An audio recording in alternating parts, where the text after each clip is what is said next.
Fuggisa adeemaa kunoo haalli baraas waa'een jiruu fi ammas qola qala. Falakoo wallaalee abdiifamleen nabe inni duraantii kootiis qoree ta'e natti dabee.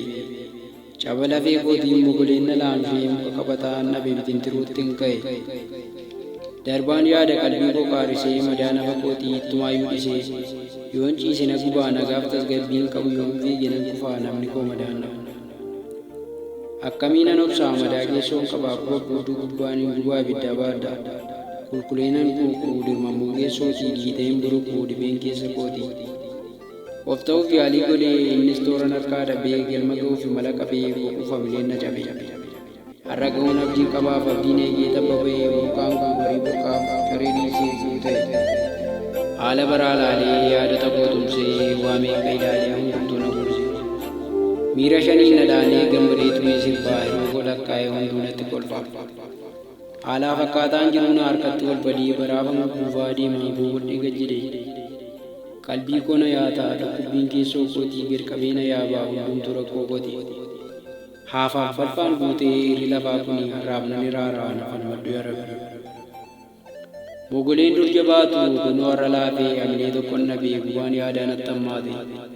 Madaan dirra koo gubbaas godaanni sanbanni ta'ee bobbuutuu gubbaan dhibee natti ta'e. Lafeen kiyya ni cabee akka malee na dhukkubaa haara galfii na dhowwatee akka malee na huba. Sisseeqqadhee kolfuus simboo waarii koo miidhadhee okkolus hin fayyu cabni koo. Yaadees murteessee guulabee carraa lafarraa gatees dhiisee jireenya koo waamraa.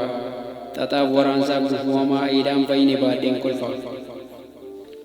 Dadhabeen dhiisee anuu yaadee wanta baay'ee naaf ta'eera jedhee akka nama fayyee. Garuu nan dhabee bitaan mirga laalee nama na jabeessuu madaan keessoo kootis daran itti caale. Anaafis naa galee hubadheera ammaa dubbiin akkas miti anaaf reef naa gala. Ergan cabee miiladhee dhidhiibbaan cabuu uume lafeef nafa koo irratti godaanni sanbanni uume. Anis yaalee caba baadhee okkolee yoon tiradhu ittuu caalee dhibeen kiyyaa nama raachee yoona gubu. Obseen dhaggeeffadhaa malee falan qabu abdii koo kuteera anasiif firan qabu.